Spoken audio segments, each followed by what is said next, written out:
Good. Sorry.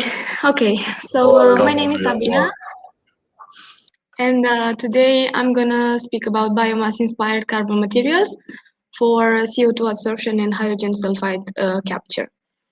In this presentation, I'm gonna start with an introduction. I'm gonna show some present technologies for gas capture and storage, with a focus on absorption because this is the process that we used during my PhD study. Then I'm going to talk about carbon materials and the hydrothermal carbonization and show some methods to create porosity. Then I'm going to give some experimental data followed by summary and future directions.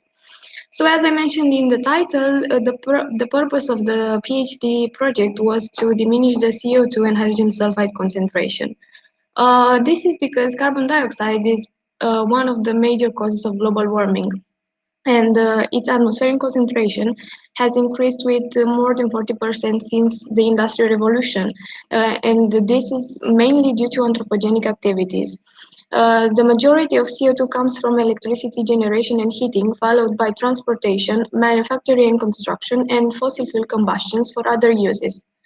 In parallel, hydrogen sulfide is very toxic, and even in very small concentrations can be dangerous.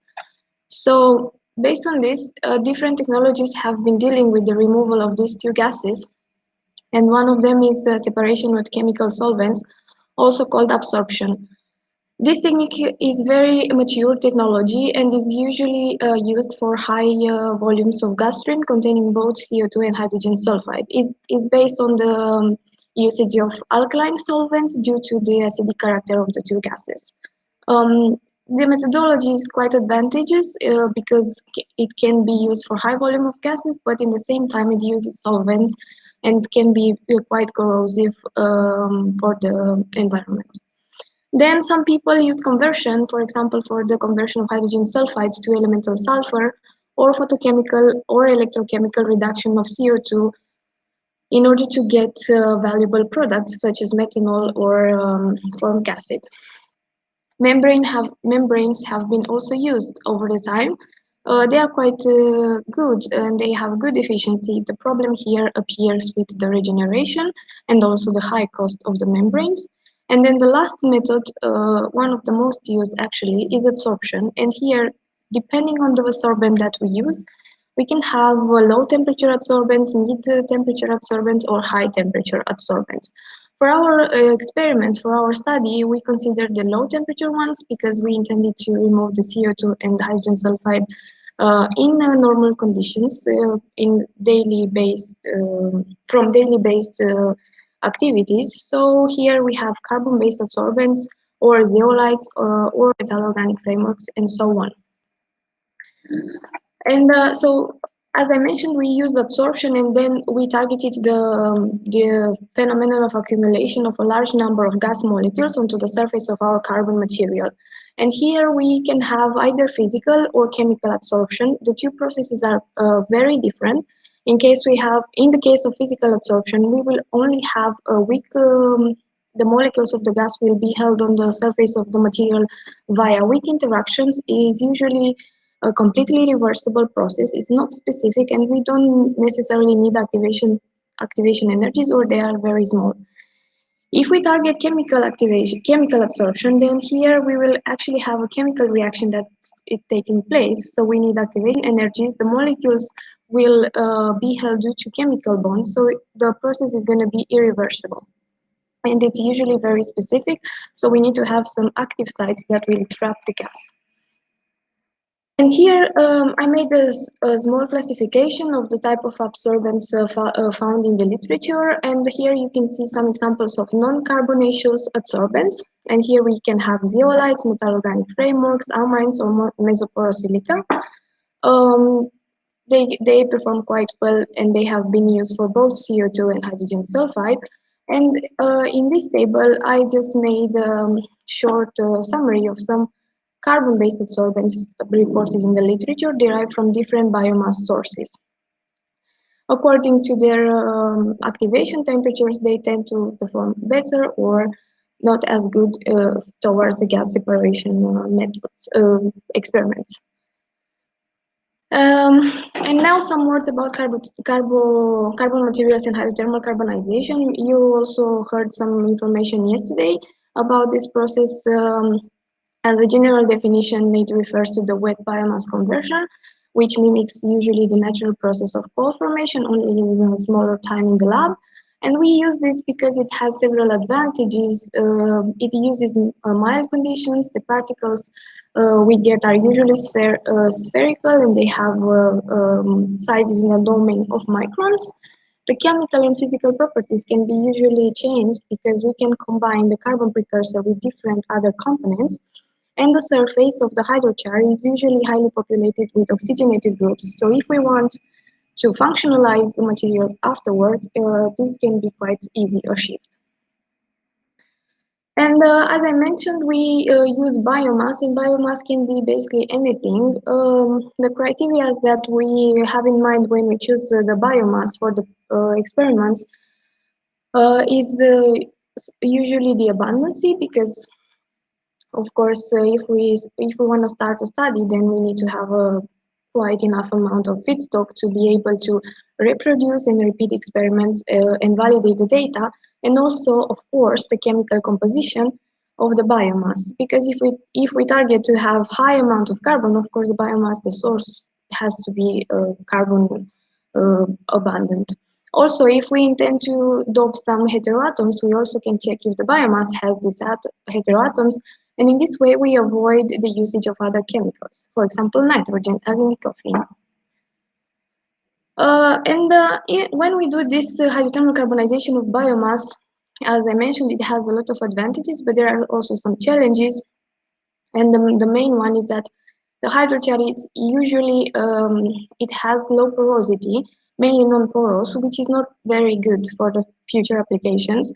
So some solutions have emerged in the literature. People use different templating methods or activations in order to develop the structure and create micro-mesoporous domains. So, for example, if we want to use templating methods, we can use soft templating, which involves the usage of a block-polymer. So in this process, we usually mix the carbon precursor with the template. It forms an ensemble, which is stabilized by the thermal treatment. And then the carbon grows on top of some of the micelles. And at the end of the process, we remove the template, obtaining a very nice porous structure. Another way would be to use sacrificial templates. This method is called hard templating. Basically, we have a porous material that we know exactly all the details about this material, the pore volume, the surface area, and we only infiltrate the carbon precursor into the structure of the template. Once the process is once the carbon precursor is infiltrated and the carbon grows into the structure of the template, the replica is removed, and then we obtain a porous structure. And in the present slide, you can see some images of some hard templating carbons. And then there is another method, chemical activations with salt. And here, depending on the sizes of the pores that we intend to obtain, we can use different mixture of salts. For example, this study shows that if we move from lithium to potassium, we obtain larger pores. And this is shown in the pictures, but also in the BET surface, BET isotherms. We can see that moving from black to dark green, we can see the porosity is increasing. We tend to form more mesopores once we move from lithium to potassium.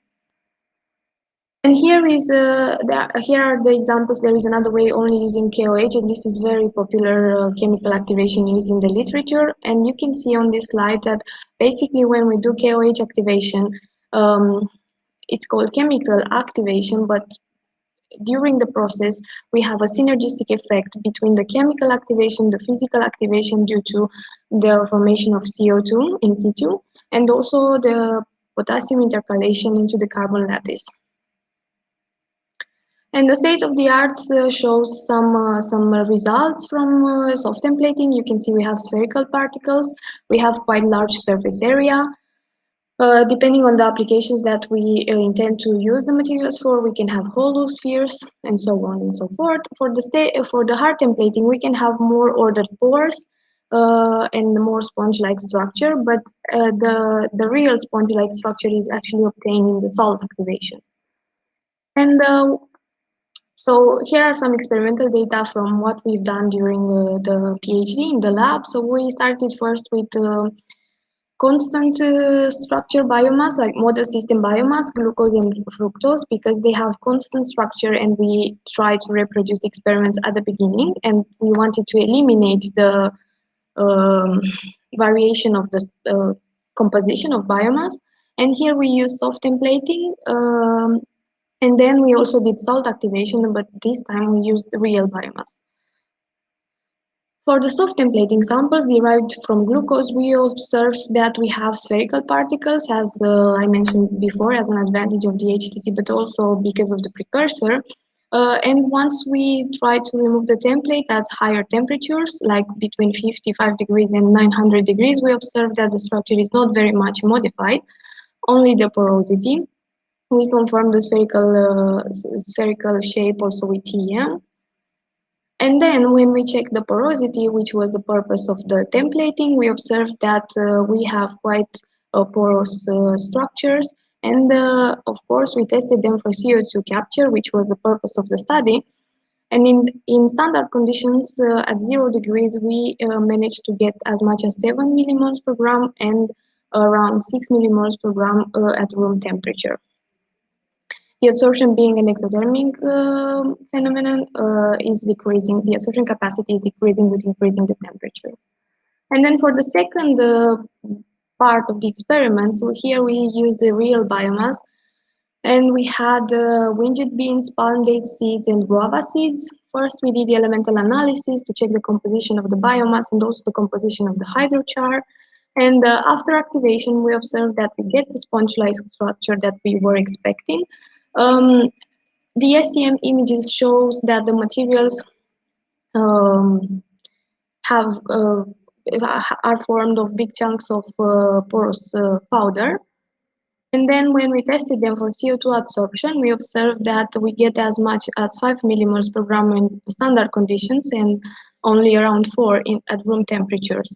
Also, we observed that by increasing the amount of KOH, the absorption capacity decreases, which is because by increasing the salt, the structure tends to get more mesoporous, and it's not gonna it's not gonna trap CO2 as much as when we have mainly micropores. These materials have also been studied for the hydrogen sulfide absorption, and here we observe that the most efficient material is the one derived from guava seeds with KOH in excess, because it has a quite good balance between the absorption efficiency and hydrogen sulfide uptake. And as a take-home message, I could say that porous materials can be synthesized from different sources of biomass. Their properties can be tuned, depends on the applications that we intend to use them for. The hydrothermal carbonization is quite eco-friendly strategy, and we can produce spherical materials with spherical particles. The possibility to combine this method with templated approaches or chemical activation is also an advantage. We have to have in mind that the CO2 and hydrogen sulfide needs to be removed from the environment, and many efforts are devoted for improvements, especially in real-life applications like direct air capture. And we observed that the powder synthesized during the PhD time present promising results toward the hydrogen sulfide and CO2 removal. The results presented before have been published in one paper, and a second paper is in preparation. So hopefully you can read soon some data from that. In the end, I'd like to acknowledge to my supervisors, Magda and Petra, GreenCarbon project for funding, Joan and Belen, they also helped during my PhD a lot. And I would like to acknowledge all my colleagues and PhDs and academics who helped me through this time. Yeah, thank you all for listening.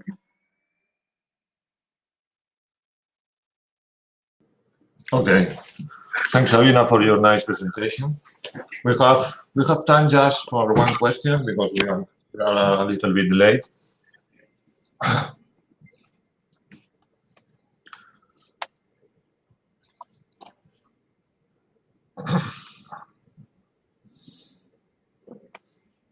I think there is some question in progress.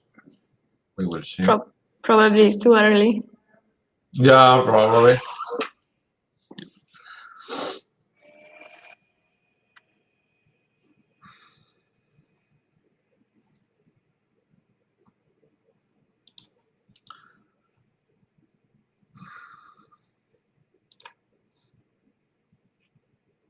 There is a question from Vanessa.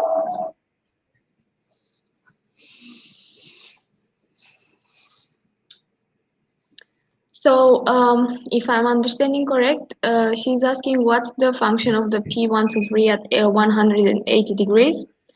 So yeah, I think the micelles are not stable after 130 degrees for F127, but for P123, I think they are stable until 200 degrees. Actually, not sure. We found a paper that used this temperature in combination with P123, so we thought we should try, and we actually saw an improvement by switching F127 with P123 and also increasing the temperature. And I don't know if the question is if that my materials have mesoporosity. I think yeah, they have some micro and mesopores. Oh, anyway, you can in addition to share some messages in the chat Yes. in the panel. Okay? Thanks, Sabina, again for your Thank you.